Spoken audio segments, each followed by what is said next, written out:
Well, we made it, Earth Explorers. Just barely, just barely. Hold on one second while I fix Pildo, right? So we're good. That's streaming good. All right. Wow. Sorry about the late start.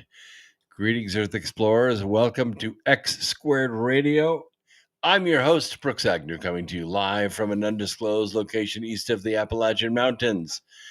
This is where the past meets the future, and in here, the results are always positive. Now, we might go a little past your imagination, but have no fear. You will be safely traveling with us as we endeavor to treat, cure, and prevent the disease of ignorance. This is the voice of the revolution. And we are streaming to you live with our good friends at Revolution Radio on freedomslips.org, the number one listener supported network in the entire country. And we're happy that you're here. All right. Wow. We just barely made it.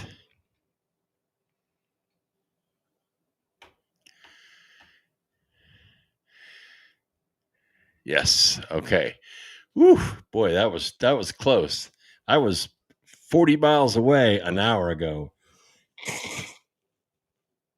So I'm glad you're here.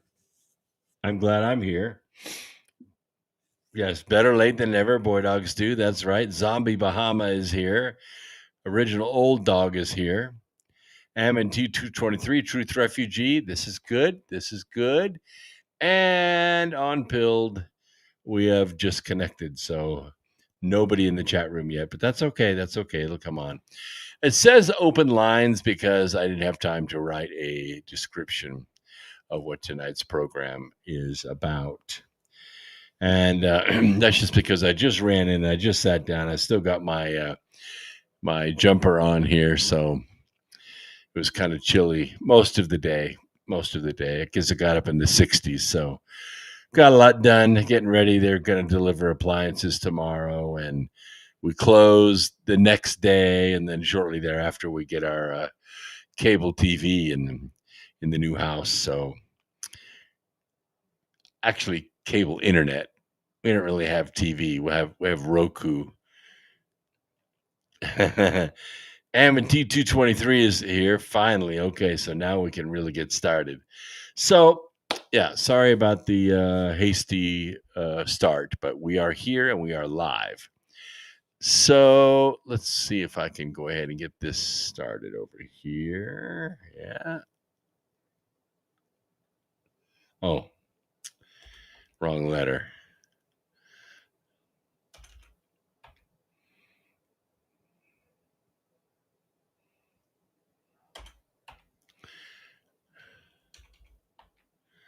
There we go. Now we're good to go. Sorry, I have 3 screens here. I have to get everything coordinated. I usually do this like 5 or 6 minutes before we go live, but here we are. Here we are. Flippy 2's here. East Coast 20's here. This is good. Oh, so you're late too, JCW. So that's good. That's good. If I beat you, then I'm not late. So we're okay. So I understand that President Trump really screwed up lately. I heard this on the TikTok today while I was taking a break. It turns out that Trump sold a piece of property, or I bought a piece of property. I'm sorry, and it was a dilapidated commercial piece of property. All the goodness had been squeezed out of it because the prior owner, which this is where really the corruption comes in.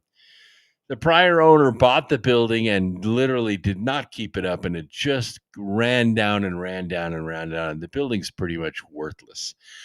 But evidently, Trump paid $250 million for this building. Yeah. So the previous owner made millions and millions and millions of dollars in profit. And I understand that the person that sold it was his cousin.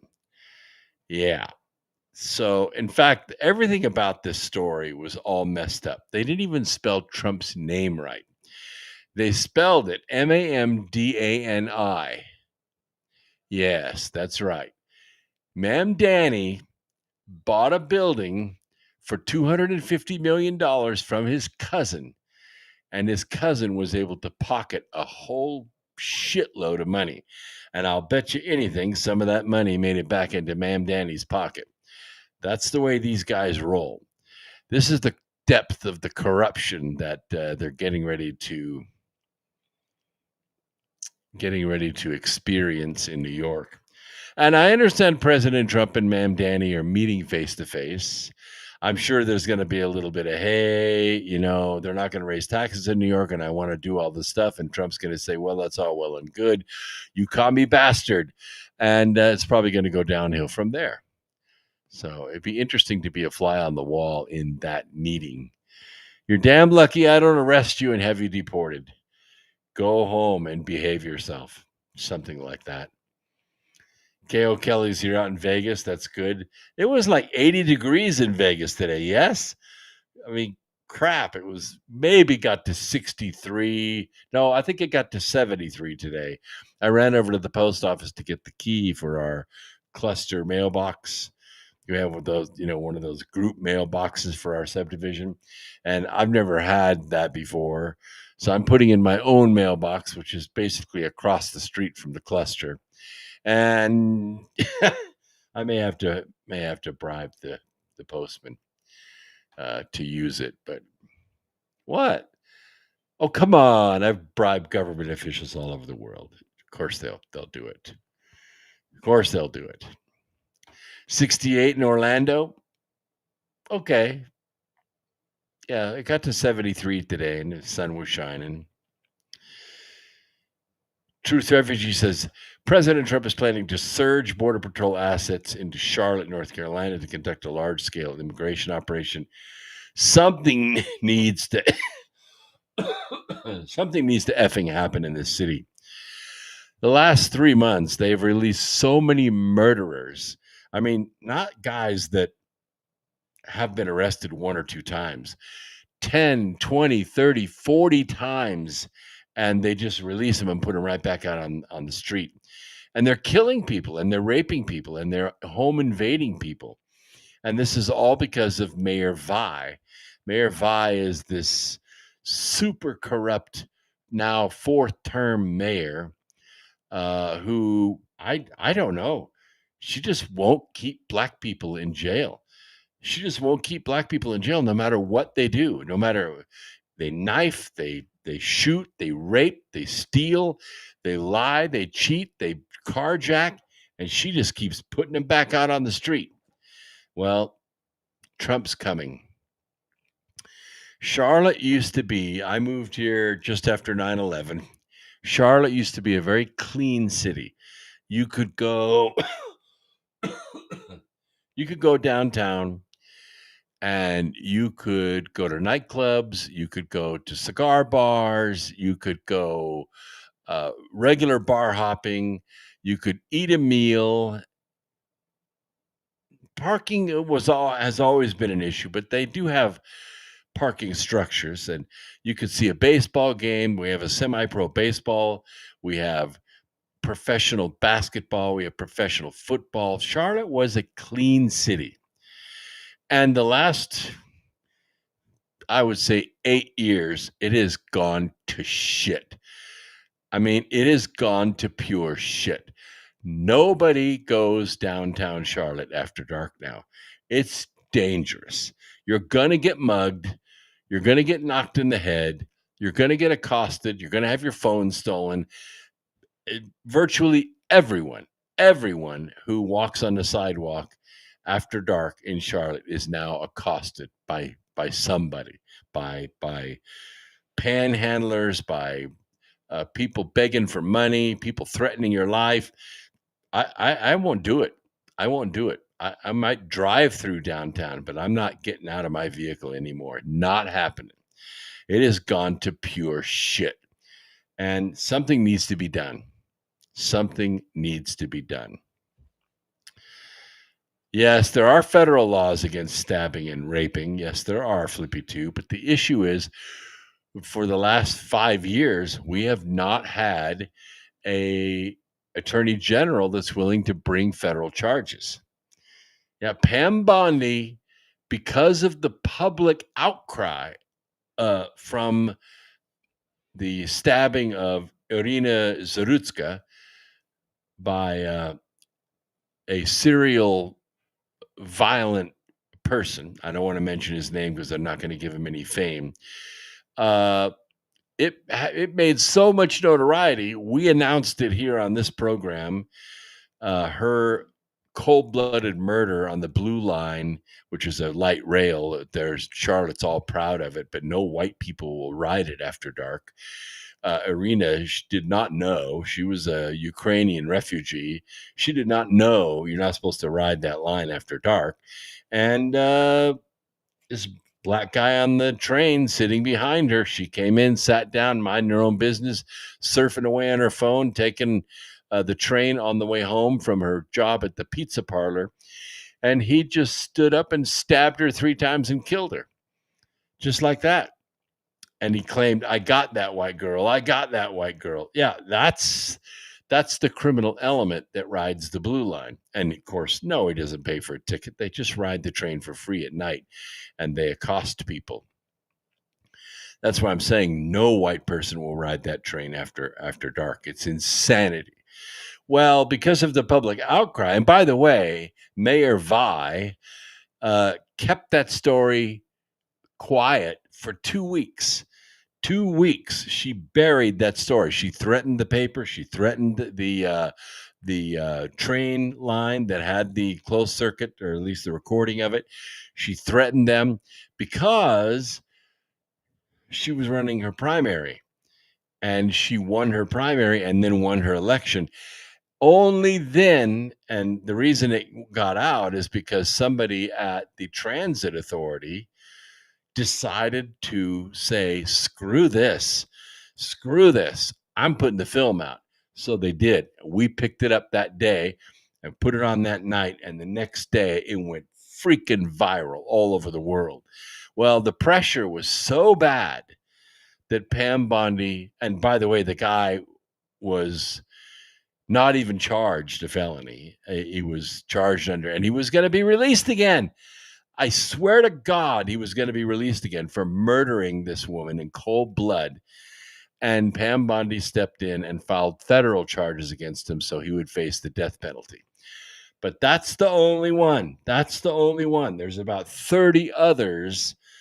I'm talking orange jumpsuit guys that have been arrested 20, 30, 40 times for rape, for assault, for theft, for violence, for knife fighting, and they just put them right back out on the street. Mayor Vi won't keep these black people in jail, so they just keep releasing them. And that's the only one. That's the only one. Pam Bondi stepped in. So you're right, Flippy 2. These are federal crimes. You should be able to file federal crimes, but Charlotte isn't doing it. Charlotte isn't doing it. Yeah. Well, the thing is, you can't go after Ma'am Danny. And you can't arrest him and deport him because, okay, here's the deal.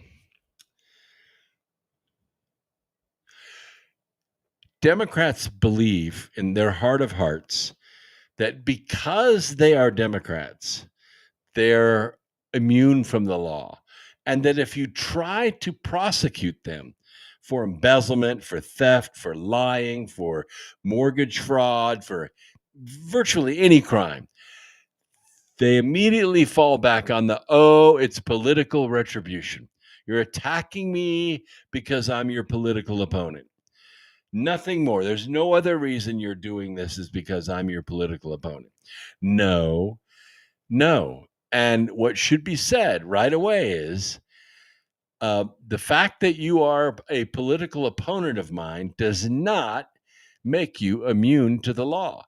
If you break the law, we are going to put you in jail. And if you are a naturalized citizen, a green card person, or you're here on a visa, you're going to have that privilege revoked, and we're going to send your ass back to your country, less your money. You're not taking your money with you. That money is going to be forfeited. So you join these riots, you break windows, you commit mortgage fraud, you embezzle money, you commit election violations, you're going to be arrested and you're going to be deported. Now, if we don't have a Department of Justice that's willing to do that, fire their ass. Okay? Hire a Justice Department that will follow the law. I hear you. I hear Kash Patel. I hear Dan Bongino. Believe me, you can't not hear Pam Bondi. She's a Fox News contributor par excellence. But they're not doing shit. Nobody is being arrested that's on that list. Everybody, I mean, no, forget about that lying to Congress. That's bullshit. Everybody lies to Congress. I would lie to Congress. Congress lies to Congress. They're all freaking liars. Stop arresting people for lying to Congress. Arrest them for the crimes that they did. Arrest them for child molestation. Arrest them for human trafficking. Arrest them for drug cartel activities or for money laundering. Arrest them and prosecute them and convict them and sentence them. Okay? Let's get serious about this. Otherwise, I will tell you, society goes through this cycle.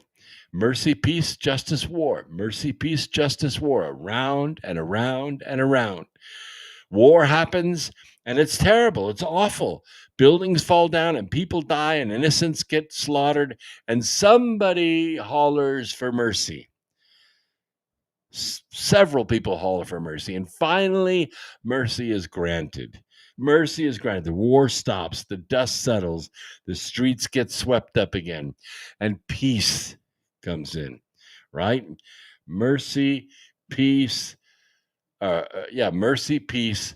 And then in the peaceful society, 1% or 2% of the society will not and cannot, they're incapable of obeying the law of the society.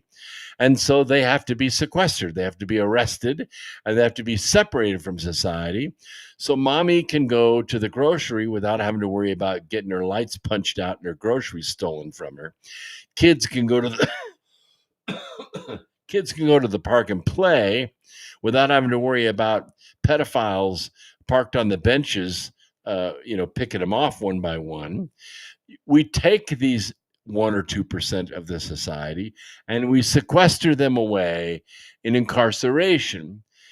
And it has nothing to do with rehabilitation. That's bullshit. If they are rehabilitated, wonderful. But the that is to say, repeat offenses are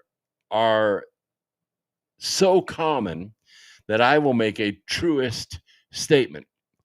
And this postulate holds true no matter what age you're talking about. All crimes, violent crimes, larceny crimes, lying, all crimes are committed by the same people over and over and over again. If you go to the courthouse for a month, just go and sit in the back. You will see the same people over and over and over again. They will come in for DUI. They will come in for speeding. They will come in for breaking and entering. They will come in for fighting. It's the same people over, and these are bad people. And so the idea of society, any peaceful society, is to take those people out of society and put them over here behind a chain link fence away from society. That's called justice. That's called justice. We have peace because of justice. Mercy, peace, justice. They go together. But then what happens in any society, in any age, you can look through history and see, there is a class, not one or two, a class of people that justice does not apply to. They can rape, they can murder, they can commit child molestation, they can sell drugs, they can rob banks, they can embezzle money from their companies, or hell, from the taxpayers for that matter. They can defraud and make themselves rich, and nothing happens to them. No justice, no justice. And when there is no justice long enough, and the people make enough noise, we'll go back to war. Mercy, peace, justice. And if justice is denied, we go to war. War is the ultimate justice. If you won't arrest them, then we will kill them, and we will break their shit, and we will wipe them from the face of the earth. That's called war. That's what happens. And war is over when and only when there is victory or unconditional surrender, because somebody hollered mercy, and the cycle begins again. So that's where we are. That's where we are right now. And you know what? We're getting damn sick and tired of it. I want my city back. I want my streets back. I want my nightlife back. I want to be able to go to a baseball game and walk to the parking structure without 2 or 3 guys coming up on me asking me to go to an ATM and pull them some money out. Not doing it. Not ever happening. But it happens every single time. Every single time. No one is safe. And we're going to go to war, and we're going to win, and it's not going to be pretty. So one of the things that people are complaining about right now, and we were just talking about this a couple of hours ago with some of my colleagues, why are houses so expensive? You know, we look back at the houses that we lived in when we were high schools, like $1.9 million, $2 million. And I just asked the question, so what's the house payment on a $1.9 million house? Like $13,500 a month. Do any of you make $13,500 a month? You realize your house payment should be no more than 21% of your gross pay? Do you know anybody out there making $1 million a year, $2 million a year? Do you? I don't. Who is buying these houses? How do these houses get to be so expensive? Well, they get to be so expensive one way and only one way, and that is inflation. Well, inflation in houses is different than inflation in a dozen eggs, right? No, not really. Inflation happens only one way, and that's when government prints money. When government prints money, you get inflation. That's it. That's the postulate. Now, you can say, well, these houses have to increase in value because that's why people invest in real estate. Okay, I get it. So it's about supply and demand. Yes, it is. Oh, look at that. Lyle says, hang on a second. This chat room's going really fast here. I pay more in property tax and home insurance than I paid in my mortgage payment on a 30-year low home, valued 5 times the original assessment. Exactly right. So your house is paid off and you're renting it from the state, and your rent is more than your original house payment was because the value has been inflated by the state. So why has inventory dropped? Well, there is an answer, and that's why you tune into this program, because you want to know the answer. The answer is mass migration. Mass migration has put a significant strain on America's housing market. And it's taken a while, since the days of Reagan, but a new study from the Federation for American Immigration Reform adding to decades of evidence that supports the same conclusion. The research report states that the nation's housing supply shortage would not exist. It would not exist were it not for consistently high immigration levels stressing America's housing market to the breaking point. Now, these immigrants are not coming in and taking $2 million homes. They're not.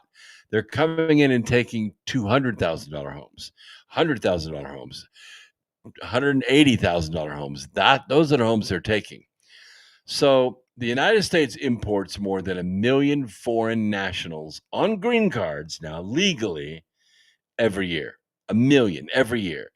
In addition to the hundreds of thousands of foreign nationals who arrive on temporary work visas. They got to have homes too.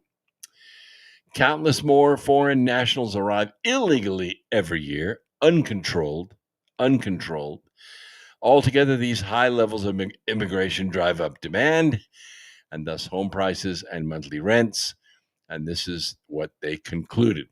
Immigration, legal and illegal, is one of the most consequential factors affecting housing affordability because it directly generates significant housing demand in supply-constrained areas, least able to handle an influx of people. The United States has by far the largest foreign-born population on the planet. Not kidding. The largest foreign-born population of residents on the planet. Mainstream estimates of foreign residents at well above 50 million in the United States. And this depends, of course, on the size of the illegal alien population, which I would say we don't really have a handle on. I think it's at least 20 million, and it may be as many as 40 million. The U.S. also takes in far more legal immigrants per year than any other country. In fact, we take in more than any 5 countries combined. Almost 1.4 million people gain lawful permanent resident status. These are green cards in 2024 alone. Nearly 600,000 of whom were new arrivals from abroad. However, these legal immigrants only account for a small fraction of immigration's total impact on the housing market. This takes millions and millions of homes off the market, which is why the average first-time home buyer, well, the median first-time home buyer in the United States right now is 40 freaking years old. 40 freaking, used to be 25, then 26, then 28, then 32. Now it's 40. And I'm not talking about the third or fourth house. I'm talking about first-time home buyers. First-time home buyers. Why? Because all the freaking inventory is gone. It's gone. I'll get to that, Alm 3. I'll get to the BlackRock. Hold on a second. Even during periods of relatively sorry, I've been working outside all day. Relatively little illegal immigration, like the U.S., is currently experiencing, thanks to the Trump administration shutting the border down, right? So that pressure is off of us. New housing unit construction collapsed to around 400,000 annually in 2010 and only recovered to pre-Great Recession totals by 2020. Okay, when Trump became president, we were looking for the roaring 20s to happen, and 2020 arrived, and it didn't happen because that's a whole nother program. But the roaring 20s did not occur because Joe Biden doubled the national deficit, doubled it to almost $6 trillion. I mean, screw me. I will never smile again. $6 trillion Joe Biden did deficit spending. Now, there was no corresponding drop in immigration-driven demand for housing. Not a drop at all. In the same period, 11,400,820 green cards were issued. That's way more than 1 million annually. And far more came in on long-term visas, or they just walked across the border illegally. They're not on the street. No, they're paying cash and they're buying houses or living in houses. These new arrivals alone were enough to occupy all the new housing built in that period and contribute to the housing deficit that keeps prices at their current record highs. This is where BlackRock comes in, because a lot of these people come to this country and they are not legal. They can't have a bank account, which means they can't get credit. They can't extend any kind of records that will make a bank feel good about loaning them the money. So they're not buying the houses. They're renting the houses. So who the hell is buying them? Well, it's BlackRock. BlackRock is buying the houses. And even if it's smaller investors, I know investors, well, I know one investor in Salt Lake City that owns 25,000 units. 25,000 units he owns. He's rich. He's wealthy. And he's not a big real estate owner. There are guys that own 50,000, 100,000, 200,000. BlackRock owns millions of homes. And you think to yourself, why are they doing that? Why are they doing that? Because it's the bank for them. Okay? BlackRock does not put its money in the bank where the bank could gamble with it or loan it out. No. BlackRock puts it into first mortgages on houses or clear titles. The house itself is the bank. Okay? The house itself, the deed on that house is the bank. So what do they do with the house? They rent it out. So it becomes a cash flow item for them. And it may stay rented 10 months out of the year, maybe more if they're selling it to these NGOs who are renting the houses on behalf of illegal aliens. But this is where it's coming from. This report cites research from the Center for Immigration Studies, which finds that a 5 percentage point increase in recent immigration share of a metro area's population, like Charlotte, ninth largest metro in the country, with a 12% increase in American-born households' rent. 12%.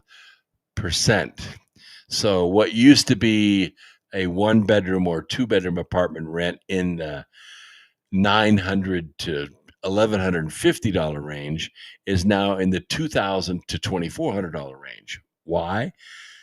Because they can. Because there aren't enough vacancies. So let's see if I can clear this. And of course, immigrants are far more likely to rent. They're not going to come in this country with a lot of money. They're not going to be able to pay cash for a house. Some do. They have a windfall, or they deal drugs or human trafficking or whatever. They have the money and they can buy a house cash. But immigrants are more likely to rent. And these metro areas, there are about 35 of them in the United States, they have absorbed this number of illegals, and they have consumed all the inventory. For instance, in Miami, okay, Miami absorbed more illegal aliens released into the U.S. by the Biden administration than any other metro area. At least one for every 50 existing residents. 1 for 50. That's 2%. 2% of the population in Florida are illegal aliens. What? Yes. From 2019 to 2024, in the same metro area, the percentage of zip codes with a median multifamily rent of below $2,000 plummeted from 83% to just 33%. 33%. In other words, those low rents are gone. They're gone. Zip codes with median single-family rentals below $2,000 fell from 36% to just 2%. 2%. Everything else is more expensive than that. The report suggests that the Trump administration ought to curb legal immigration levels to shore up the cheaper homes and rental units for the nation's working and middle class, which are actually directly and mostly impacted by this mass migration. Let's see here. Wall Street Journal admitted that less immigration this year, thanks to President Trump's policies, has resulted in a cooling of rent prices. In fact, I did some research and looked up in Central Florida, not Miami, but Central Florida. There's a tremendous number of vacancies for single family homes for rent and apartments for rent, townhomes for rent, like tens of thousands of vacancies. And the reason is because the rent is too high for the market. So you know what has to happen. You know what has to happen. The price has to come down in order for those to start being rented. Now, what does that do? Well, at first, nothing.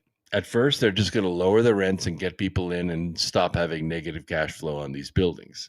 But eventually, what will happen, and this is why I'm bringing this up tonight, because you want to watch for this housing crash to occur. What is going to happen, and you mark my words, it may happen early next year.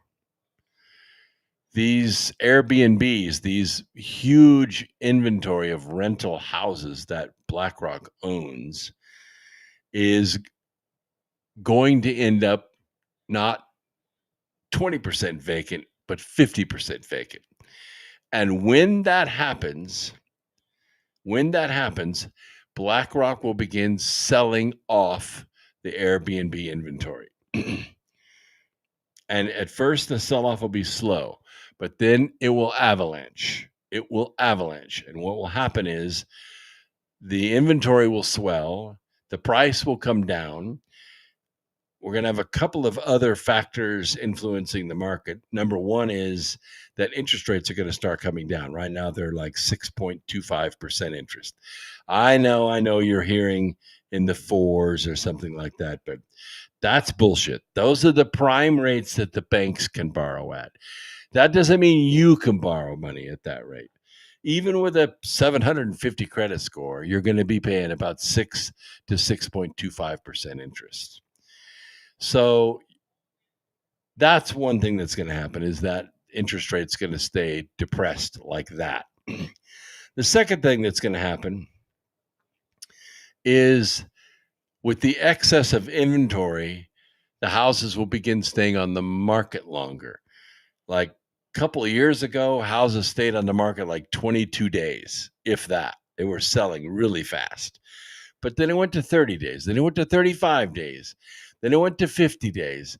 The house right across the street from me that actually finished before I finished my house, it was much smaller, of course. It sat on the market for 2.5 months. That's a long period of time in that price range. That's kind of a sweet spot price range house. 2.5 months is a long time to stay on the market. Now it is sold and someone has moved into it. Of course, their mortgage is much higher than mine because I put all the sweat into my house building it. But that doesn't mean that my house is any cheaper than theirs. It just means that I have less of a mortgage on my house than they have on theirs, because of I was able to put so much sweat equity into the house. But when you have a lot of houses end up on the market at the same time, that 2.5 months can turn to 3.5 months and 4.5 months and 5 months. And in order to get that length of time to shorten, you have to drop the price. And that's what you guys should be looking for next year, right? Renters across the U.S. Have enjoyed the easing prices a little bit, but we're not talking about much, maybe 10%, maybe 10%. And no, the investors haven't cooled it. Down on Startown Road, not far from where our subdivision is, I bought the last lot in the subdivision. They're building new subdivisions, brand new, on farmland. Developers pushed in curbs and gutters and lots, and they're building new houses in the 200s, 275, 290, somewhere in there. But you can't buy any of them. None of the houses are for sale. There's about 220 homes going into this massive subdivision. I don't know, 3 or 4 different models of them, but you can't buy them. They're all rentals. Have you ever heard of such a thing in your whole life? Have you ever heard of anything like it in your whole life? Duplexes, maybe, townhomes, maybe, but not single family homes. Not single family homes with garages. Yeah, a whole subdivision of single family homes with garages, and they're all for rent. Who has that kind of money to tie up in land and development permits and all that money in inventory? Millions and millions of dollars in inventory. For what? There's no mortgage to pay you back. Rent does pay you back, but over time, right?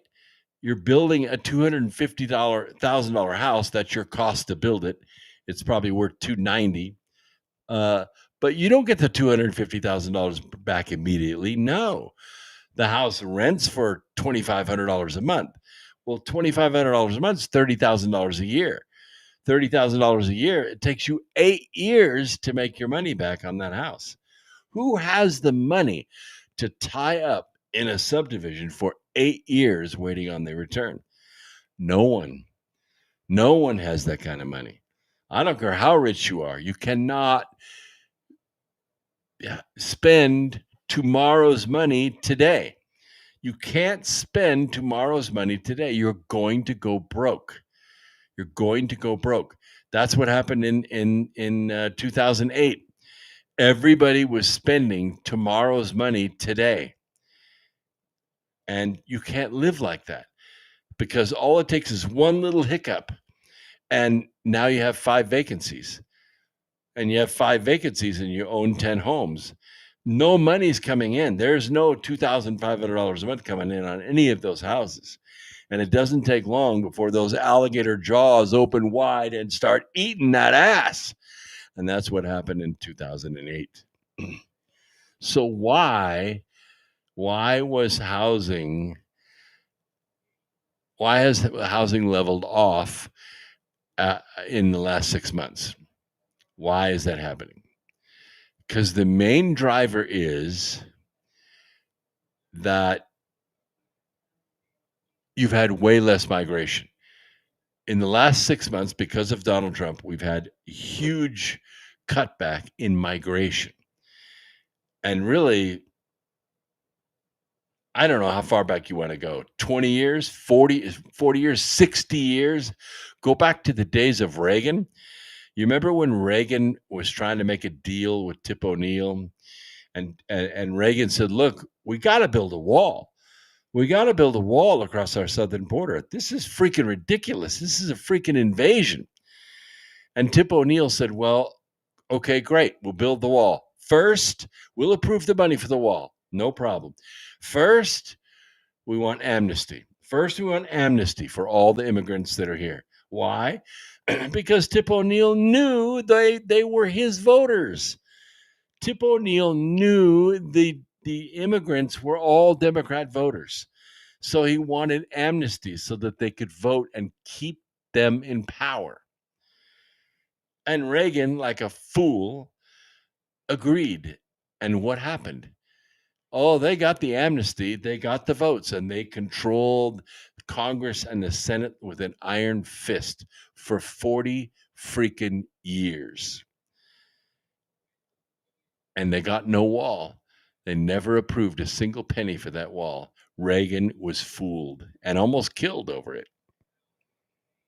Well, you can't flood the United States with 40 million people who have no legal right to be here. They don't they don't have bank accounts. They don't save money. They don't pay taxes. They work for cash. They slide underneath the system. What do you mean? Oh, okay. They pay sales tax, but they don't pay income tax. No, they don't, because they don't have Social Security numbers. There's no way for them to pay income tax. Sales tax, yes. No, they're bankless. No, they're bankless. They don't have banking. What does it take to get a bank account? it takes a birth certificate to get a bank account. You can't just walk into the bank and say, I want to open an account. Here's $10,000. They're going to want to see identification. They're going to want to see proof of residency. They want to see citizenship, or you can't get a bank account. So what do? Well, they run their life out of coffee cans. Yeah. And you see them every day. If you go gas up your vehicle, which in this country, we gas up our own vehicles pretty much, unless you go to a full service, which I don't even know where a full service is in my city. But you gas up your own vehicle, right? So you go slide your card and you say, no, I don't want a receipt. And you fill your tank and that's it. You drive away. But these people don't have cards. They don't have bank accounts. So how do they get the gas in their car? Well, if you don't go inside and get a soda and a donut or whatever it is you're going to get for the road, you don't see this. But I see it every single day. Every single place I go, Love's, QT, Circle K, it doesn't matter. I see it day after day after day. People park, they get out of their vehicle, and they go inside. They go inside and they pay $40 in cash. I want $40 on pump 7, cash. And they load the tank up or load the pump up, and they walk back out, put the nozzle in, pump that $40 and leave. They don't have bank accounts. They pay cash. These are the illegals. These are the bankless, and there are millions and millions and millions of them. And they operate just fine in our country. Just fine. They pay for their cell phones that way. They pay for their tools that way. They pay for their groceries that way. You see them, they pay cash unless they're lucky enough to have snap cards or whatever, because they seem to hand those things out pretty easy. You can't flood a country with 40 million people like that who have no legal right to be here. It doesn't work. You feel the stress in these areas like home prices and home values. Why? Because they're competing not with the upper class. Not with the upper class. They can't save money. They can't leverage their money even at all. No, they're competing with you. They're competing with the middle class. They're competing with the first-time home buyers. And that's why people that would normally be able to buy a house at 26 to 30, their first home, can't buy a house until they're 40, because we have 40 million illegals depleting the inventory. It's simple supply and demand. It's no more complex than that. If you increase the demand, you increase the price. If you increase the supply, you lower the price. Now, are we going to be really excited about the prices lowering on houses? No. In fact, the biggest real estate company in China went bankrupt. Evergreen, they went bankrupt. We're not talking about 10 or 12 million homeowners in China. We're talking about 100 million homeowners, 150 million homeowners. China's way more populous than the United States. But they own homes. They worked hard, got their money together, and bought homes. But guess what? The real estate company went broke. They went broke. And what happened was the value of those homes, let's just say for argument's sake, it was $200,000 for a flat or an apartment or a condo in a high rise, because they don't have single family homes on streets like we do. Their subdivisions go up. But let's just say that value of that piece of property went from 200,000 to 80,000. What's that person going to do? Well, they now owe 200 grand on a house that's worth 80. But you said you wanted the prices to come down. Yes, I want the price to come down before I buy. but not after I buy. See, that's the issue. That's the issue. I went and bought this house. I owe, $336,000 on it, and I got a 99% mortgage. I paid 1% down. I'm hoping that the equity will go up, and maybe I have 20 or 30 grand in equity after 4 years. But that's not what happened. That's not what happened. The value of the house dropped. It went from 336,000 to 210,000. What do you mean? I owe $336,000 on a house that's only worth 210,000. Exactly what I'm talking about. Same thing happens to an individual that happens to a company. If your stock is out there selling for $12 a share and all of a sudden some bad news comes out and your stock's only worth $3 a share, you go broke. You don't have the value in your company anymore. So there is no easy way out of this, Earth Explorers. No easy way at all. We'll take a quick break now, and we will be back right after these messages. Please do not go away.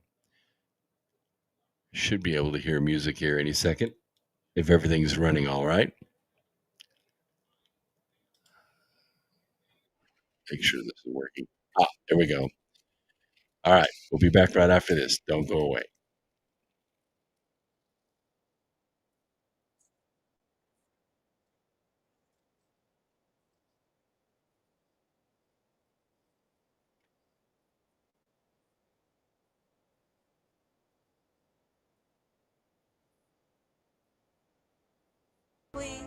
Mentally, and spiritually.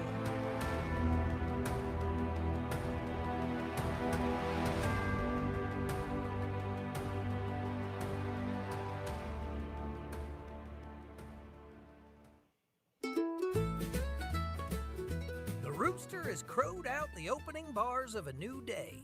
You've dragged yourself out of bed. You turn on your device. You want to know what's going on in the world. But you're hungry for a topical show that serves up those breakfast headlines just that little bit differently. Do you like your early morning news the way you like your eggs over easy? Served with slathers of salsa-like sass? Do you like those first headlines of the day to deliver a punch as powerful as that first cup of joe? Join Mitchell Bupp at his breakfast table for Revolution in the Morning, where he will digest, dissect, and dismantle those new day's national and global news headlines with razor-sharp relish. Find Mitchell here at revolution.radio every Monday, Tuesday, Thursday, and Friday morning, 8 to 10 a.m. Eastern on Studio B. Through everything, we have to remember that we have more in common than not in common. And to find this common ground, tune in to Conversations with Eagle Flower, Wednesdays, 4 p.m. to 5 p.m. Eastern Time on Studio A. Because we come to this table of life to learn in the best possible way and experience this gift of life from our mutual Creator. So let's learn together and build our best future with Conversations with Eagle Flower, Wednesdays, 4 p.m. to 5 p.m. Eastern Time, Studio A on Revolution Radio.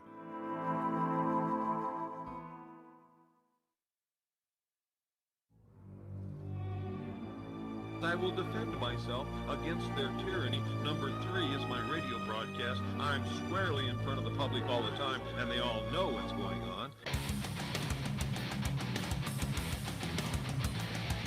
We are opposed around the world by a monolithic and ruthless conspiracy that relies primarily on covert means for expanding its sphere of influence. Hello, my name is John Wayne, and I do a broadcast here at freedomslips.com, revolution.radio, called The Unequivocal Truth, DEFCON 1. Freedom and fear are at war. And folks, I assure you, we are in Defense Condition 1. As we journey perilously through this paradigm that we currently reside in, and I ask that you join me every Saturday, 8 to 10 p.m. Eastern Standard Time for The Unequivocal Truth.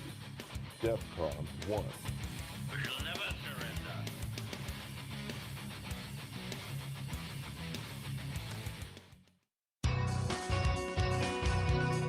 Thank you for listening to Revolution Radio at freedomslips.com. Any commercial advertising you may hear in this program is of the sole discretion and benefit of the host of whose program you are listening to. Revolution Radio does not endorse any commercial products, nor does it accept monetary compensation for on-air advertising of commercial products, nor will it ever.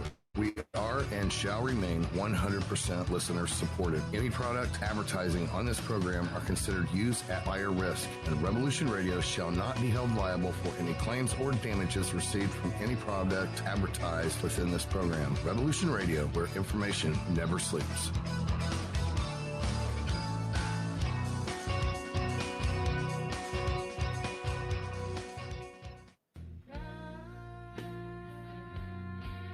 Thanks for hanging in there while we took that short break. Now back to America Free Radio with host Brooks Agnew here at Revolution Radio. Right on.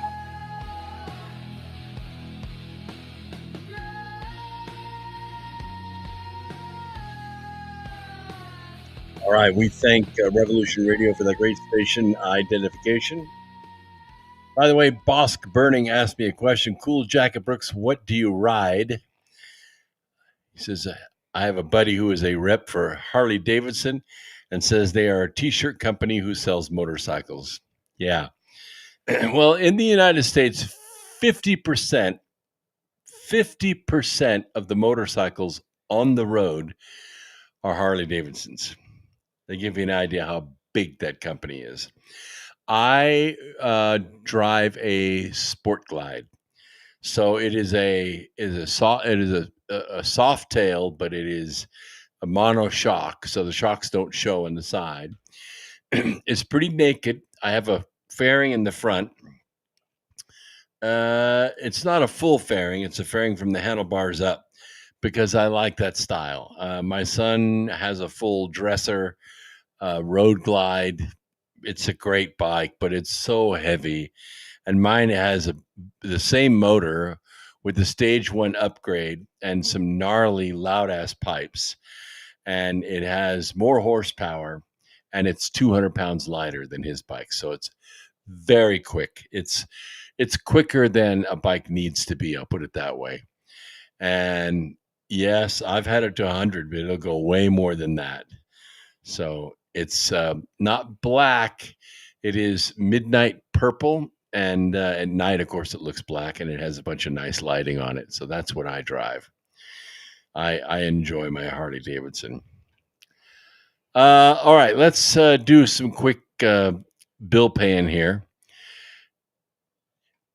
If you're listening on iHeartRadio or Orange Radio or TuneIn Radio or any of the other TalkStream Live outlets, you're going to have to listen up.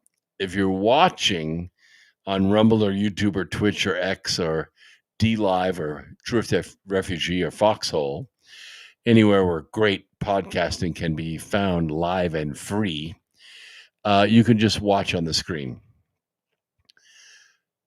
Oh, Original Old Dog says, I no longer ride. Arthritis, too little strength in the old hands, but he can swing golf club. Yes, you can. Yes, you can. Well, riding a motorcycle is good exercise. It peels the weight off and it keeps your muscles strong. I probably will ride for another 20 years or so, I suppose. But we're going to my website, which is brooksagnew.com, brooksagnew.com. It's easy to do. We're just going to click one button here. And you'll know you are at the right place because it'll say, I'm Brooks Agnew. There's my picture. It's about as simple as it can get, right? On the cover is two blue buttons. One is get my free newsletter. Please get my free newsletter. That way I can email you every Wednesday and every Sunday with some goodies, a link to tonight's program so you can share it with your friends, and some other good stuff. Yes, East Coast 20. It is good for balance as well. Because if you don't have balance, you're going to fall over. The other button is get your Ivan and Roxy with no prescription. You know what Ivan and Roxy are. I can't say it because we're on YouTube and they don't want me to say it. But Ivan and Roxy is what you need to get yourself through cold and flu season. So let's just go to the shop really quick and check it out. One of the things I want you to pay attention to is the books over on the left-hand side. Why? Because it's November, okay? And you're getting ready to buy Christmas gifts. And because you're getting ready to buy Christmas gifts, I have some good ideas. Of course, you can give them an X Squared Radio coffee mug, which is great. And you can get them the Birth Trilogy, which is awesome if they're book readers. And if they're not book readers, don't worry about it because you can buy the audio book of it, and it is a great ride. I promise you that they will enjoy it. And there's also Glance of Angels and Charm of Favor and other great books here. Remembering the Future has been a bestseller for a long, long time. We published this in 2007, and it's still selling well. Charm of Favor was a #1 bestseller on Amazon. It is about the deep state wars. You can learn more by clicking the button. It'll tell you, it'll give you a synopsis. It's basically the back cover of the book and everything that you're going to see in the book. If I can get it to work. Yes, there we go. Right? So it's all here. Some testimonials. You could buy it now. You can get my newsletter, or we can go back to the store, that's what we're going to do. The other item I want you to check out is the health and aging. Health and aging is something everybody's paying attention to. It's a multi-billion-dollar market right now. Of course, there's the Ivan and Roxy that you can get without a prescription, shipped directly to you at wholesale. You will not find it for a better price anywhere. And you can get also fenbendazole through us. We beat Amazon's price all to hell. And this is the 222 and 444 milligram versions. This is great for fighting all kinds of cancers. People are using it every single day. If you have any questions about it, here's the National Institute of Health data sheet. You can see for yourself how it's being used. I also want you to pay close attention to True Niagen. You're probably hearing on Instagram and TikTok and wherever about NAD. NAD is a molecule that the human body makes that fortifies your mitochondria, okay? Mitochondria are like the little batteries in your cells. When you hit 45, guess what? You stop making a lot of NAD. So your batteries begin to run low, and so do you. You get slow, you get wrinkly, you get brain fog, you get all this stuff, right? Well, True Niagen puts all that back because it stimulates your body to start making NAD again. And it's natural. It's made from milk. So that's their formula. It really does a great job. And once you start making the NAD again, I take 600 milligrams every day. I have for 7 years. Yeah, 7 years. I stopped aging. All my blood work shows that I'm a perfectly healthy 55-year-old man. Not kidding. I mean, I had a little AFib to deal with last month, and I'm still working my way through that. But that has nothing to do with aging, okay? My mind is sharp. My endurance is good. My skin looks great. Even the doctors are saying, are you sure you're not lying about your age? Oh, yes, I am lying about my age, right? My driver's license says I'm 70, but I'm not. I'm 55, and I have been for a long time. So you can do that too. True Niagen is the best in the business. The other item is the Insulis. Now,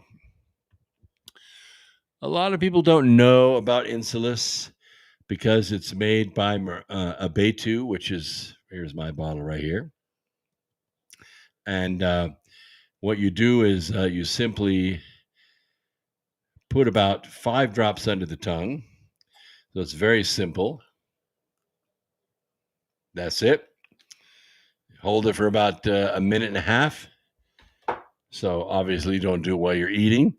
It goes straight into the bloodstream and works on insulin resistance. Right. So it lowers your A1C numbers. If you're in the 2.0, 2.3, 2.4 range, hell, you're pre-diabetic or diabetic at that point. Kick that number back down to about 1.4 or 1.5 using the insulin. That's what it does. That's how it works. Okay. And the other item is, of course, the Blue Boost. I would talk to you about Himalaya toothpaste too, but you know what? You guys don't buy it anyway.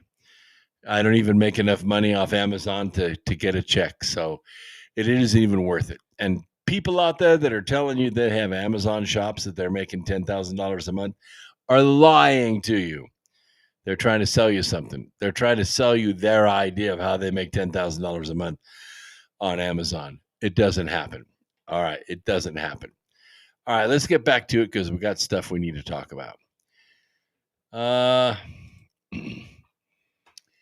Global cooling. Wow.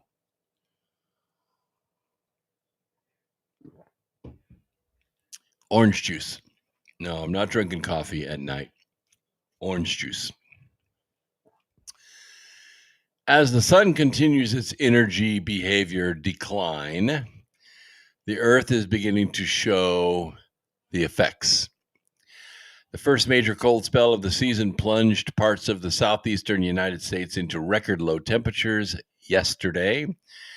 It delivered a shock for 18 million people under a freeze warning across Alabama, Florida, Georgia. We got a little bit of snow here in North Carolina, in just outside of Charlotte. Not much, just a dusting, but, still, it was colder than snot. Several inches of snow across the Great Lakes. The direct shot of Arctic air affecting the eastern two-thirds of the country migrated east and far southeast, as far down as Mississippi, from the northern plains, which was hit with gusty chills and snow over the weekend. For much of the southeast on Tuesday, that meant an abrupt transition into wintry temperatures. And then, of course, we're back up into the 70s today. But some daily records were absolutely shattered, said meteorologist Scott Kleebauer, including a low temperature of 28 degrees in Jacksonville, Florida, yesterday morning.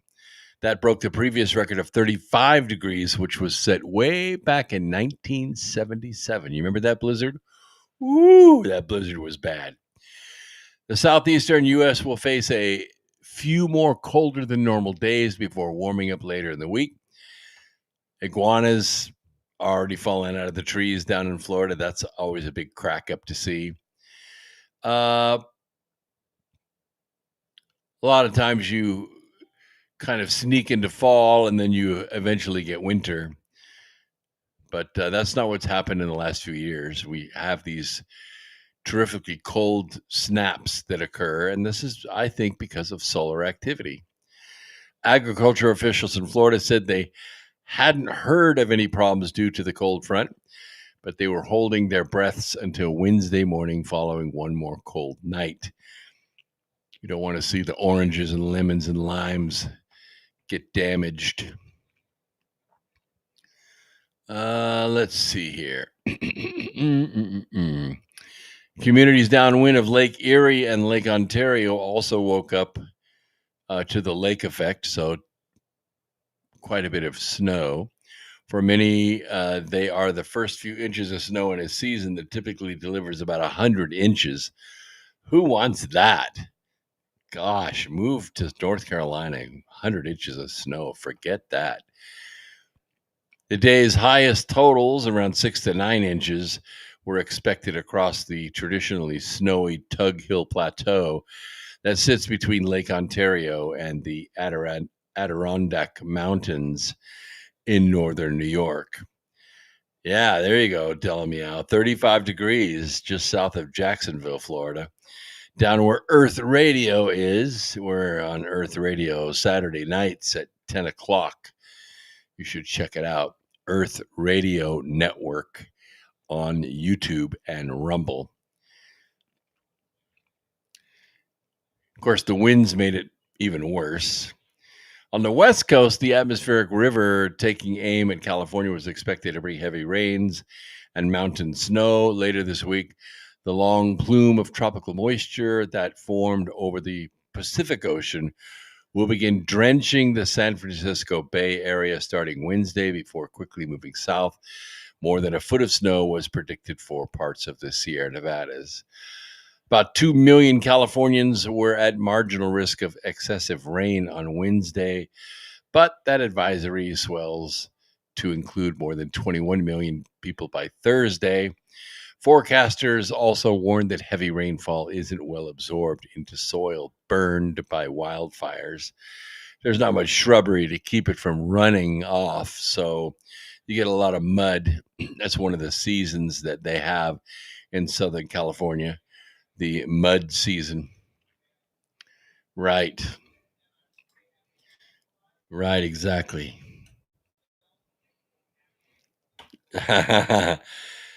Delamia says, my daughter loves living near Cleveland.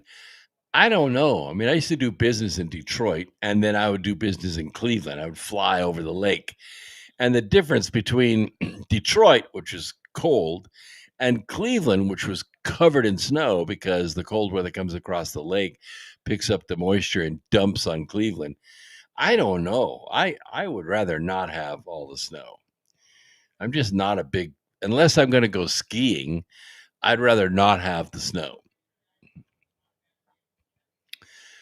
JJ Nevada talks about Ohio. You know, Ohio is one of the strangest states in the United States. Seriously. Because Ohio has so many major cities.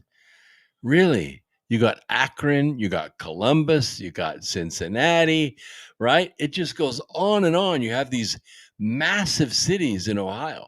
And when you go to Ohio to do business, industry is everywhere. Yes, there's a lot of farming. There's a lot of green open land. Yes, but there's a lot of stuff going on in Ohio. Ohio is a very, very well-heeled state. It sits pretty much smack dab in what we call the elbow of Auto Alley. So the cars, the cars are built in Detroit, yes, but the car parts are built in Ohio. And, you know, further south, some in Virginia, but a lot in North Carolina, even more in South Carolina. We call it Auto Alley. And Ohio is kind of the elbow of that area. Plus, they make a lot of aviation parts. Oh, yes, they have engine rebuilding places and wheel assembly rebuilding places. Columbus is huge. After they closed the airport, they reopened it as kind of an aviation service center. So it's really hopping, really hopping. Their economy's always been good. Boy dogs too. No more snow or ice for me. I'm loving the tropical paradise of Orlando. Yeah, I get you. I get you. Once people hit about, I don't know, mid 60s, are like, screw a bunch of snow. I'm going to go south. I'm going down to Florida. Yes, Toledo. That's another one. Toledo, Ohio. You get way up there by the border. By the border. Hey.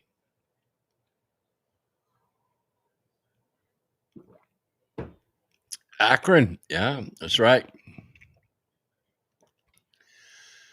So, according to the FBI, I have to bring this up. I don't want to bring it up, but I have to bring it up.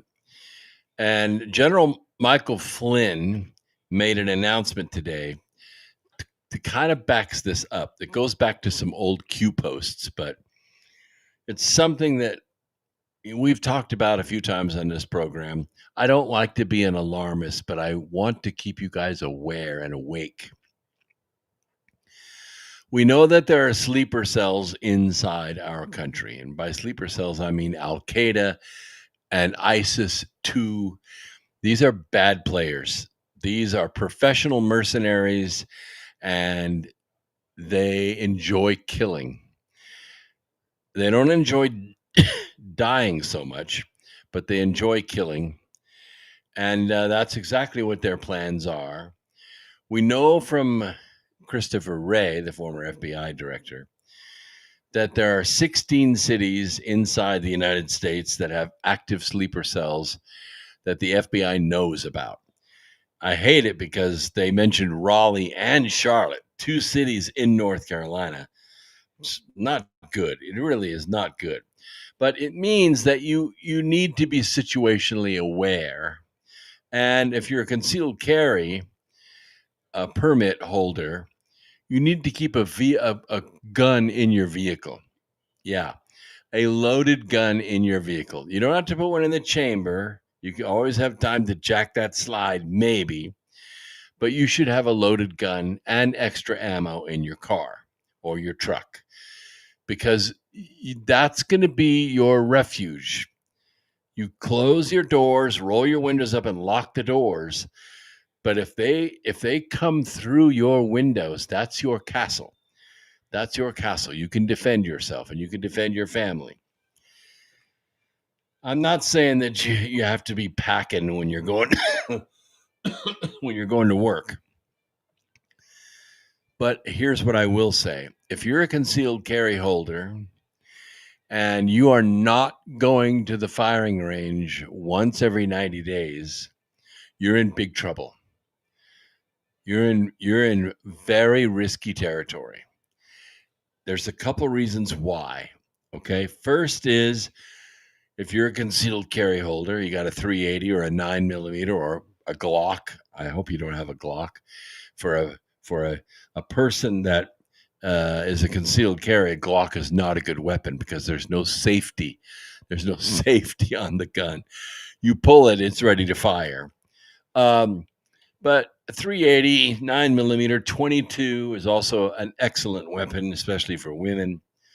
25 mag. 380 is much more popular. It punches a little bigger hole, makes a bigger bark. It is much harder to be accurate with because the barrels are typically very short. 9mm, you get a little bit more accuracy, but less knockdown power. The reason that you need to go to the firing range once every 90 days, 4 times a year, you might as well just put it on your calendar, take a Saturday morning or an afternoon and go down to the gun range and pump some rounds through your gun. For 2 reasons. One is you don't want to make a mistake. Yeah, there are a lot of mistakes you can make. The first mistake you can make is firing when you don't want to fire, because you can only use so much deadly force, right? Only so much deadly force. If you overuse the deadly force, you're going to get locked up. That's the first thing. Only fire when you want to fire and be confident of where you're putting that round, right? You don't want anybody innocent to be harmed. The second is you need to be familiar with your firearm, okay? All firearms, especially if you're shooting an automatic, they're going to jam. You're going to stovepipe around when you don't want to stovepipe one, and you need to be able to clear that weapon and not shoot yourself in the gut trying to monkey with that gun. If it's going to do it, it's going to do it on the range, and you're going to learn how to handle it. And that's the 2 main reasons. You don't want to use the weapon when you don't want to use the weapon. Don't make a mistake. And the second is you need to be familiar with your firearm. And the only way to do that is to practice. Because you'd be surprised when you're scared and you're looking down that barrel trying to figure out what the hell's going on with this gun. It's not working. You're going to be in trouble. Okay? So that's it. And if you're going to conceal carry, I don't recommend a big hog leg of a gun. It could show, yes, you can have it, but a lot of grocery stores don't want you to wear a weapon in the grocery store. they may say something about it. I've been thrown out of a couple of Walmarts for wearing my weapon. But if you're going to conceal carry, you need to conceal carry. Don't let somebody see you printing in the frozen food section. You know, you lean down to pick up some frozen broccoli and your gun is making an impression on the outside of your clothes. Some little old Karen is going to panic, pick up her cell phone and call 911. Somebody's in the frozen food section with a gun. Yes, they are. And you should feel safe because of it. But they don't. They'll freak out. So there's just some things. Yes, Publix allows open carry. That's right. And I don't know about Harris Teeter and Kroger, but I know Walmart, they don't want you wearing a gun. I've been stopped in Walmart before. And Walmart's kind of where you need it, really. But anyway, according to the FBI, Tyler Avalos uploaded a video on October 16th captioned, "Wanted, Pam Bondi, reward $45,000 dead or alive." And it had her picture and it had the crosshairs. Now, it wasn't done in secret corners of the dark web. It was on TikTok. Millions of people saw it.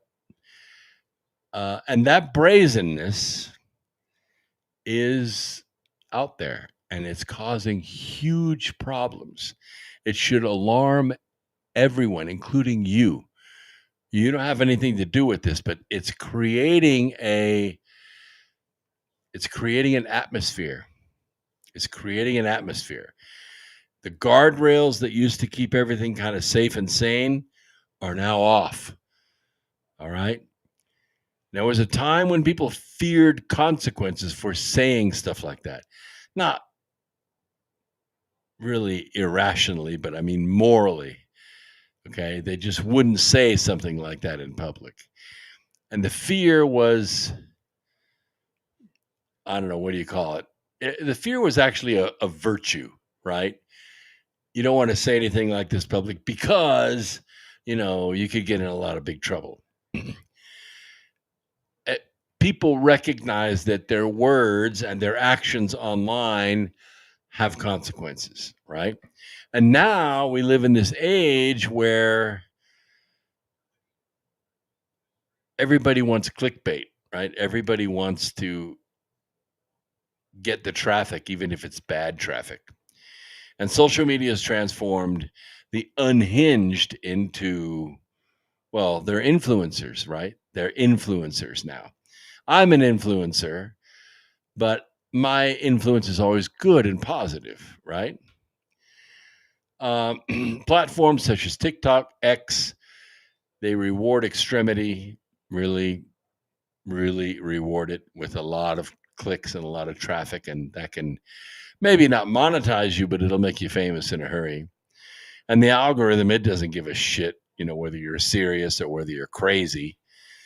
Or, well, yes, it does care if you have boobs and all that, yes. But you have to be loud and you have to be aggressive and offensive. And for people who feel powerless or ignored, this really becomes worth money. Yeah, it's like currency. It's like money in the bank to them. I myself have never had something go viral. I know what it means, of course, but I've never had anything I've done get more than maybe 6 or 7 responses. I'm fine with that. I have a couple thousand followers, and if they see my stuff, which I'm sure they don't, but if they see my stuff, I'm happy. I'm not really looking for people that don't follow me, that don't know who Brooks Agnew is, to see my stuff. I don't care about that. Just not built that way. But I do want the people that follow me to be able to see my stuff. And when someone can post something like that, a public call for assassination, a bounty, and expect, clicks for it, excitement for it, viral activity for it, the federal agents should be active, but they're not. They're not doing anything about it. Avalow's alleged threat, it's not just criminal, it is criminal. It's emblematic of political nihilism, the belief that nothing is sacred, that speech is merely spectacle, and that power justifies anything. From threats against judges to violence at rallies, this nihilism has infected the bloodstream of U.S. politics. And both sides are guilty, but more the left by far. The excuses are that they're just activists, that there is free speech, but it triggers people. It triggers people, and you need to watch for that. Deterrence requires two things: certainty and consequence. And if you don't have them, then you get these crazies that will do anything for clicks. Americans watch as violent rioters go free, while ordinary citizens who defend themselves face prosecution. They see selective justice, leniency for the powerful, vengeance for the politically inconvenient. When the law appears to be partisan, people stop fearing it, right? They go out with their masks on and their fireworks and their lasers and their baseball bats and flags and bricks. And they are not afraid of anything because nothing's going to happen to them. Well, the nation cannot maintain order when justice is conditional. I heard Mayor Brandon Johnson just a couple of days ago make an open appeal to the freaking UN. He made an appeal to the UN. Please, UN, send troops to defend us against ICE. Like, what the F? What the actual F? A mayor making an open appeal to the UN, please send blue helmets, bring guns, and protect us against ICE in Chicago. Why he was not arrested on the spot is just beyond me. I cannot believe anybody would say something so audacious. That's why law enforcement has to be swift and has to be visible. The FBI's quick action in arresting Avalos was necessary and right. Justice delayed is weakness broadcast, but enforcement alone doesn't fix the deeper disease, right?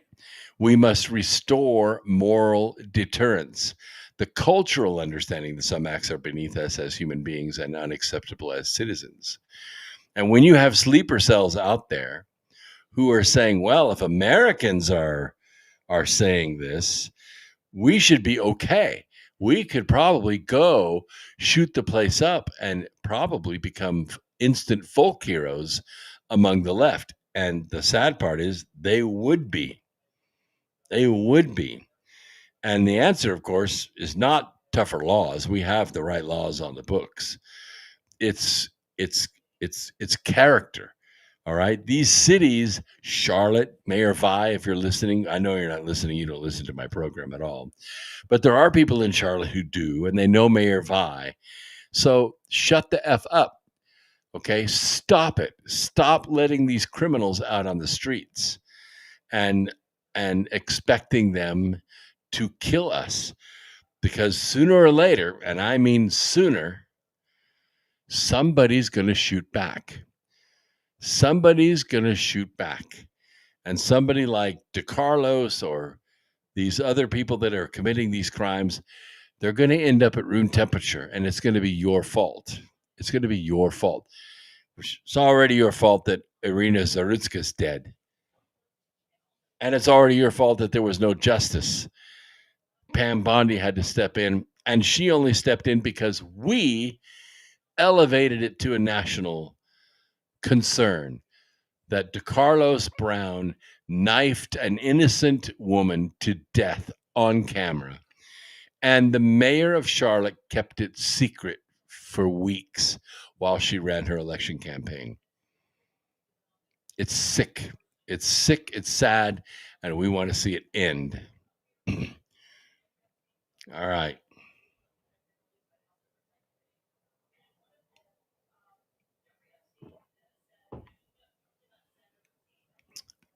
Yes, the British are still coming. What? What's going on in the chat room? Oh, you know what? I haven't even checked on Rumble. I mean, on Foxhole. Wow, Rippin' Road's there. Rasta's there.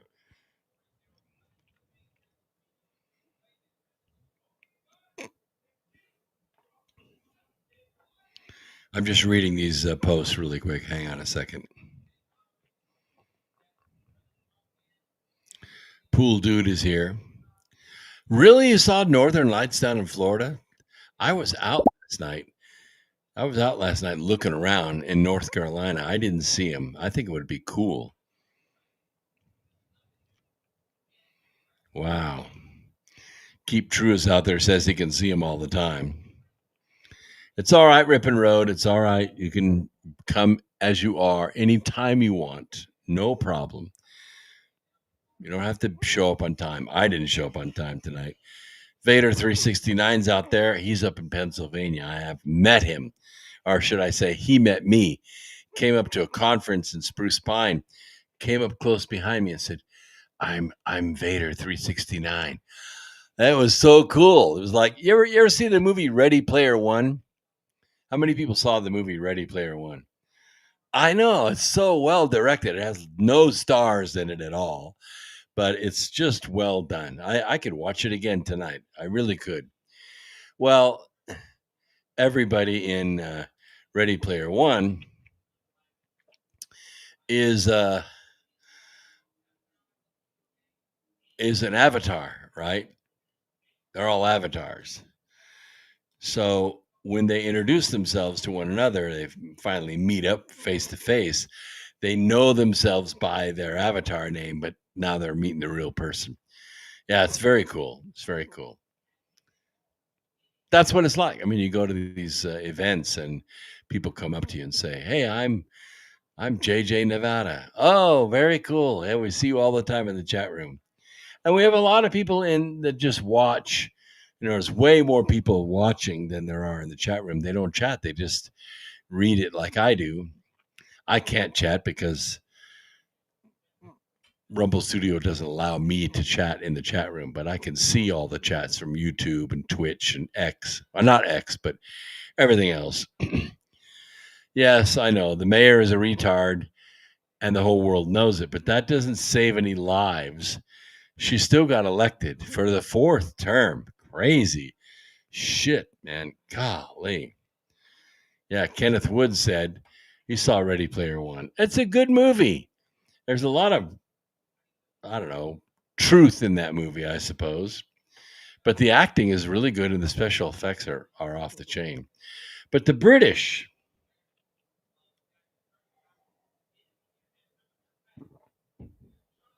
in my best-selling books, I teach about the Global Syndicate. It is very old, it's very powerful, and when people talk about the New World Order, they really should be talking about the Old World Order. Okay, these very old powers controlled the world for 5,000 years until America came along, and now they don't control the world anymore. So they've been trying to get their world back ever since 1776. They could not beat freedom and liberty on the battlefield. They tried several times. So they infiltrated our government, and they've been killing us from within. But people ask me this all the time. Who are they? Who is the Global Syndicate? Who is running their campaign to destroy America? Well, I'm glad you asked that because I'm going to answer it right now. The BBC, the British Broadcasting Corporation, once fancied itself the gold standard of journalism because they have English accents and shit, okay? They sound way more sophisticated than I do here on America Free Radio. They're the global voice of calm, reason, and logic in a noisy world, right? Nation shall speak peace unto nation. That's its motto declared, right? But that is not true. That is not true. The BBC deals in deceit. The BBC is the media arm of the Global Syndicate, and they practice deception and misinformation and deceit into people's living rooms where people trust them. What was once a proud symbol of objectivity has morphed into a state-funded, twisted sermon of sanctimony, dripping with bias and dressed up as public service with an English accent. And the more proper the Queen's accent, the better. I'm not buying it. Because of the latest scandal, and it's only now coming out. I don't know why. Because these scandals coming out late might as well not come out at all. In a panorama episode, the BBC spliced together two separate parts of Trump's remarks from the January 6th rally, which was basically a love fest. People from all over the world went to Washington, D.C. to show support to the Senate and to Congress, which makes up the Electoral College, to do the right thing and to declare the fraud that occurred in these 6 states. That's why we were there. We were there to show them we saw what you did. We saw what you did. In the original footage, Trump urged his supporters to peacefully and patriotically make their voices heard. Well, they erased that part. They erased that part. That part was taken out. Instead, the BBC stitched together other lines to create the illusion of incitement. And it was exactly the opposite of what Trump had actually said. So when the deception was exposed, and this was not an editing error, this was editing craft that the BBC had done, the fallout was very swift when it was exposed. 2 of the BBC's most senior figures, Director General Tim Davie and Head of News Deborah Turnus, resigned in disgrace. Yep, their $1 million a year jobs were over instantly. Their so-called error of judgment, which I have a different view on this. An error in judgment is a plaid tie with a striped shirt. That's an error in judgment, okay?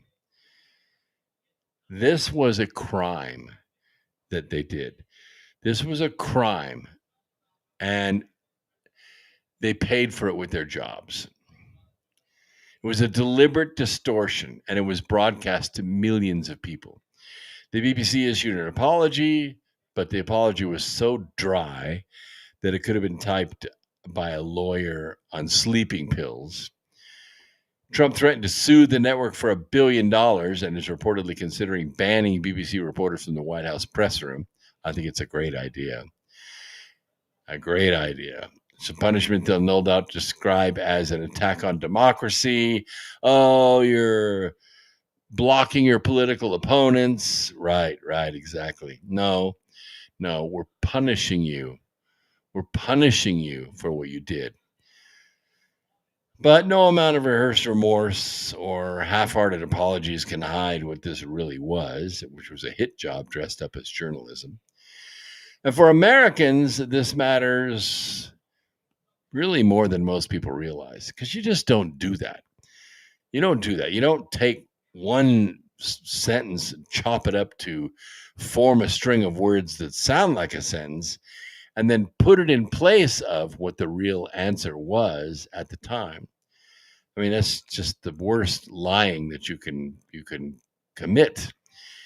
The BBC is not just a British broadcaster, it's a global empire of influence, beaming its worldview into homes across the world, which, by the way, could include yours. And its worldview, as the Trump saga revealed, is unmistakably communist, Marxist, socialist, left wing.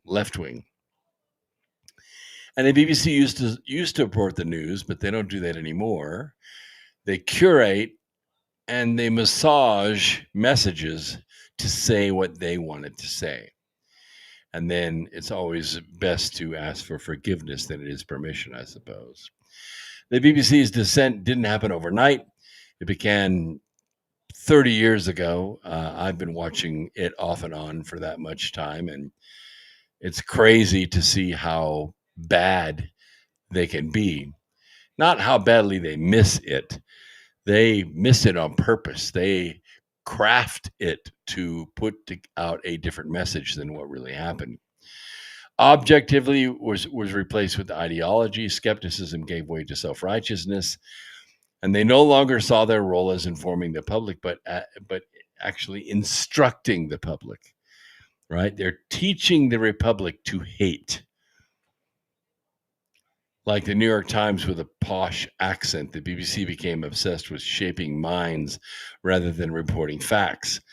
Climate change, gender ideology, the list goes on and on. Mass migration, the coronavirus pandemic, the Russian invasion of Ukraine. It's all slanted. It's all changed into an emotional, soup that is force-fed down the throats of their listeners. It's worth remembering that this is not a free press. This is what we call the global media empire, and they are funded by a mandatory license, a quaint British term for taxation. Every British household is legally compelled to bankroll this operation, and they can't edit or change anything. This is the same BBC that ignored Muslim grooming gangs in Rotherham for years. The same BBC that spent millions turning Partygate into Watergate, as if Boris Johnson had personally assassinated the Queen, but could barely muster a wheeze over Labour's innumerable anti-Semitism scandals, right? They don't care about that. They just don't want you to say anything against Muslims. The same BBC that branded Brexit voters as bigots and Trump voters as simpletons. It's also the same BBC that protected Jimmy Savile, Britain's most prolific predator, shielded for decades by colleagues who buried evidence and silenced whistleblowers while he abused children in hospitals and studios under their very noses. The corporation's own internal report later admitted missed chances, they call it, missed chances to stop the savagery, which is a polite English way of saying they willfully turned a blind eye. They speak of diversity while enforcing the most rigid ideological conformity. The Trump administration, or the Trump editing scandal, by the way, merely exposed what anyone with a functioning brain in the UK or Ireland has known for a long, long time. When the BBC gets caught, they try to claim it was an isolated lapse. But those of you who have watched its evolution, you know better. I know better. The same institution that once helped topple governments through truth now topples truth to serve governments. The same newsroom that once prided itself on balance now treats imbalance the same way.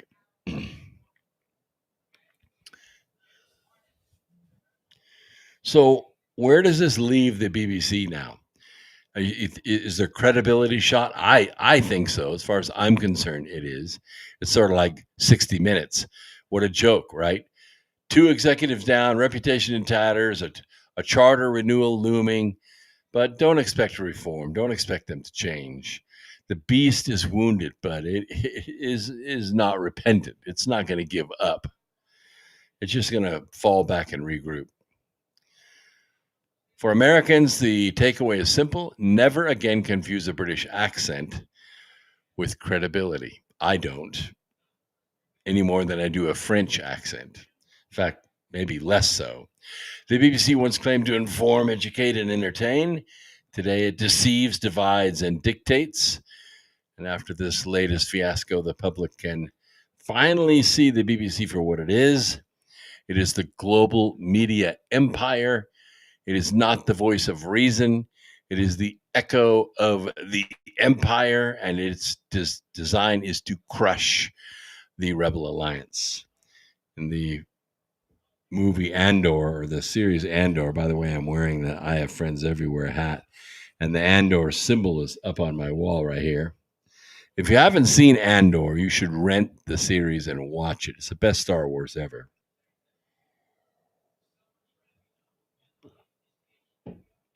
But on the attack on Gorman, the Gore people were essentially on their version of social media, people filming it, and the empire was committing a slaughter, shooting innocent people in the streets to try to get this, quote, riot under control. It would be just like, in January 6th opening with AK-47s and just mowing people down. But they said the galaxy is watching. The galaxy is watching. And it is actually the violence that was perpetrated against the people of Gore that inspired the rebels all over the universe to become part of the rebellion. And yeah, Clea and the others that were working behind the scenes knew that what it would take is a public display of the empire's brutality shown to the galaxy that would motivate every farmer, every moisture harvester, every mechanic in the galaxy to muster its force against the empire. And that's really where we are right now. That's why America Free Radio exists. Because the BBC the BBC divides, they dictate, and the public can finally see them for who they really are. They are not the voice of reason. They are the echo chamber of the empire. And the galaxy is watching. We're watching. All right. Let's see here. A short report from the moon. The moon has no atmosphere to speak of. It really doesn't have any weather, no wind. But it faces a bombardment more relentless than any terrestrial storm. And that's what we call micrometeoroids. Okay, these tiny little asteroids like the size of the grain of salt. And they're blazing through the air at about 20,000 miles an hour. And they rain down on the surface of the moon without warning and pretty much all the time. So I've been trying to get a message to SpaceX. I've already had a message to the Space Force for years. Don't build Luna, don't build the moon base on the surface of the moon, because these micrometeorites are going to rip you apart. Build it under the surface, okay? There are about 20,000 meaningful impacts per year from particles ranging from a millionth of a gram to 10 grams. And I don't mean to scare you, but force is equal to mass times acceleration. When you get that acceleration very, very high, even 10 grams can be worse than a 22 caliber bullet. And these are not gentle collisions, all right? These poke holes through metal like it's not even there. So don't build the colony on the surface. It may look great for the pictures, but it's not going to work. You have to build it under the surface. You need the regolith of Luna, of the moon, to protect you against these micrometeorites. And it doesn't take much. A yard would be plenty, although I think it would be safer if it was like 100 feet. Because if it was 100 feet, then you could take those chambers that are below ground and you could pressurize them. And you could actually have a workable spaceship inside the moon, right? I'm just thinking. It's a lot cheaper than trying to armor the place against these micrometeorites, and you're not going to be able to do it. All right, this is America Free Radio. My name is Brooks Agnew. I have been your host for the last 2 hours. I know it goes quick, right? So what I want you to do is go out and look for the good in others and help it to grow a little bit every day. Everyone.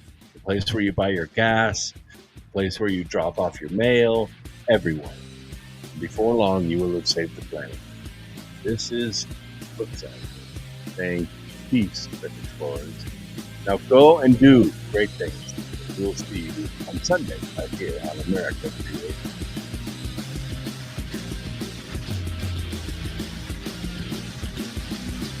Thank you for listening to Revolution